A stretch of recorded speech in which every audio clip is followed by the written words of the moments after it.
The sea has always been an unforgiving master, but in the first half of the 20th century, it became the ultimate canvas for human ambition and hubris. For decades, the measure of a nation's absolute power was carved in steel, calculated by the caliber of its guns and the thickness of its armor belts. It was an era dominated by the battleship, a floating fortress designed to dictate the terms of global geopolitics through sheer destructive potential.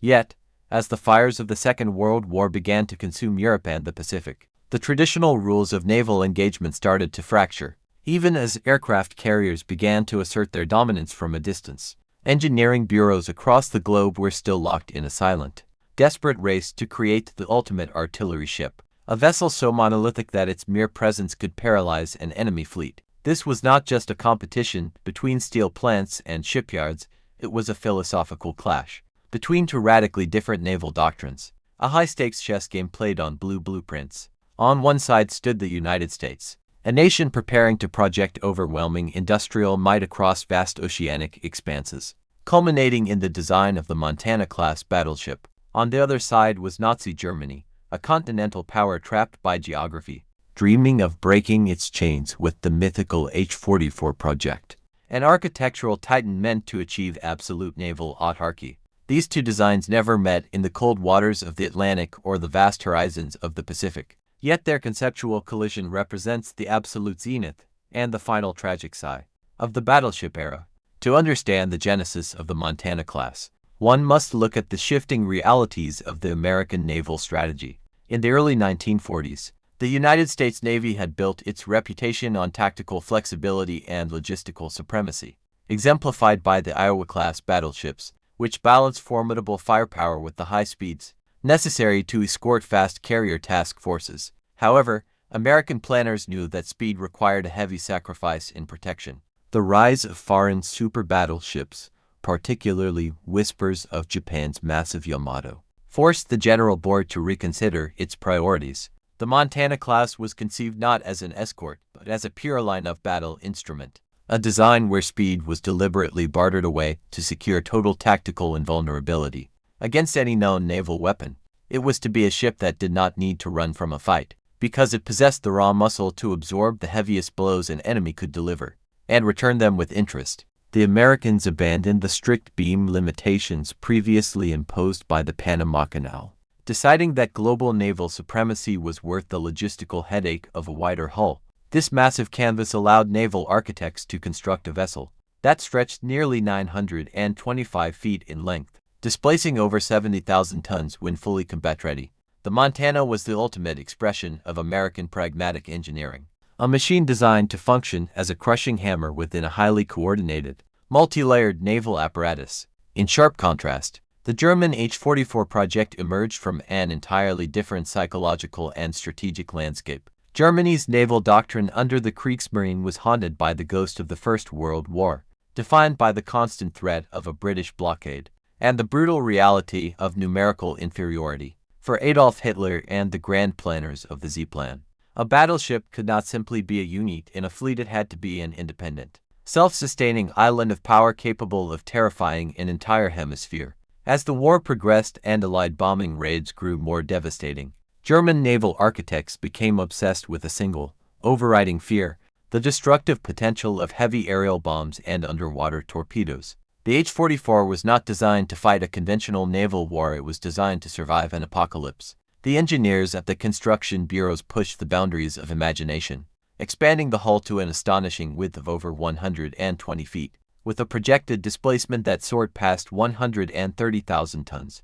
This was a size so immense that no existing German port could harbor it, and no Drydick could repair it. The H-44 was a manifestation of pure defensive paranoia translated into naval architecture, an isolated fortress intended to sail into the hostile Atlantic, absorb an unimaginable volume of punishment from both the sea and the sky, and remain afloat through sheer, unyielding mass. The true soul of any battleship lies in its main battery, and a hypothetical duel between these two titans would be an earth-shattering exhibition of ballistics. The Montana class was designed to carry 12 16-inch 50-caliber Mark 7 guns, ranged in for triple turrets. This was the pinnacle of American naval artillery, utilizing the legendary 2,700-pound super-heavy armor-piercing shell. What the American guns lacked in sheer bore diameter, They more than compensated for with advanced fire control systems, sophisticated radar guidance, and a devastatingly heavy projectile that utilized a steep angle of fall to smash through an enemy's deck armor at long ranges. The H-44, on the other hand, leaped past conventional calibers entirely, opting for 8 20-inch C-34 guns mounted in for twin turrets. These weapons were colossal, designed to fire projectiles weighing several tons over distances that stretched beyond the horizon. A single direct hit from a German 20-inch shell could theoretically obliterate the superstructure of any contemporary warship, fracturing its structural integrity through kinetic energy alone. However, the German design adhered to a more traditional, flatter ballistic trajectory, relying on high initial muzzle velocity to punch through vertical side armor, rather than plunging down from the sky. It was a classic confrontation between American technological precision and high-volume firepower versus German raw caliber and individual destructive force. If these two ships were to open fire on one another across 25 miles of open ocean, the battle would immediately become a test of armor philosophy. The Montana utilized the classic American all-or-nothing protection scheme, where the critical internal organs of the ship, the magazines, engine rooms, and plotting stations, were encased in a massive, heavily armored box called the Citadel, while the non-essential bow and stern were left completely unprotected. The Montana's belt armor was sloped at an angle to artificially increase its effective thickness, designed specifically to create a zone of immunity against its own heavy 16-inch shells. This meant that within a certain tactical window, an enemy's fire would either fail to penetrate the vertical belt or fail to pierce the horizontal deck. The German H-44, however, rejected this philosophy in favor of an incredibly complex, multi-layered incremental armor system. Because the German engineers feared airbursts and torpedoes above all else, they spread their steel across the entire length of the ship, incorporating massive internal torpedo bulkheads and multiple armored decks, designed to detonate incoming shells and bombs before they could reach the ship's vitals. The H-44's belt was vertical and exceptionally thick, but its true strength lay in its enormous beam, which created an unprecedented underwater defense system, capable of absorbing multiple torpedo strikes without compromising the ship's stability. As the distance between the two ghost ships closed, the limitations of their respective engineering philosophies would begin to show. The Montana, despite its massive size, maintained a relatively respectable top speed of 28 knots, driven by steam turbines that generated over 40,000 horsepower per shaft. This gave the American ship the tactical agility to choose its angle of approach and maintain an optimal firing distance, where its radar-directed guns could exploit the weaker deck armor of its adversary. The H-44, burdened by its absurd displacement of over 130,000 tons, was a logistical nightmare. To propel this mountain of steel at a desired speed of 30 knots, German designers proposed a hybrid propulsion system combining massive diesel engines for cruising with steam turbines for combat sprints. However, the sheer draft of the ship, drawing over 40 feet of water, meant it would behave like a sluggish island in shallow seas, heavily restricting its maneuverability and making it a massive, predictable target for a disciplined adversary. In a prolonged engagement, the American fire control would likely secure the first critical hits, using advanced radar to track the splashes of its shells through smoke, fog, or darkness, while the German crew would have to rely on optical rangefinders that could be easily obscured by the chaos of battle. Yet, a battleship duel is never decided by fire control alone. It is a brutal war of attrition.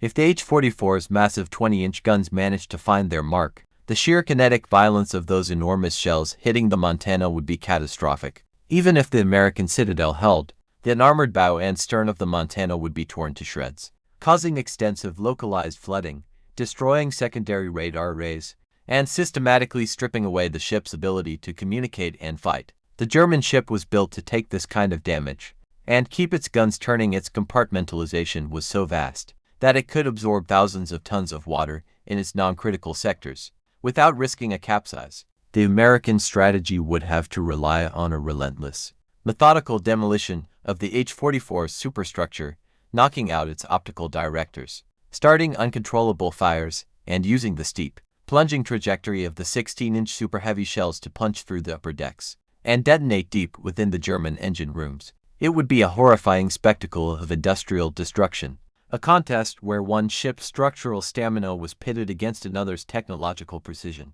Ultimately, The confrontation between the Montana and the H-44 never took place because the world changed. Beneath the feet of the men who designed them, the mid-40s proved beyond any shadow of a doubt that the oceans now belonged to the aircraft carrier and the long-range bomber.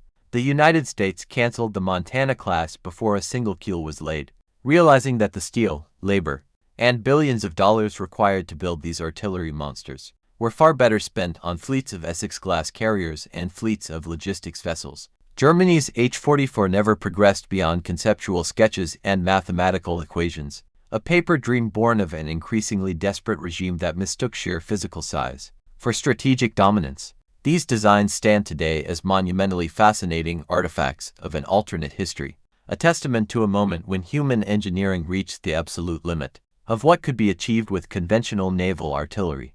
They were the ultimate dinosaurs of the sea, magnificent, terrifying, and completely obsolete before they could ever hear the roar of their own guns in battle.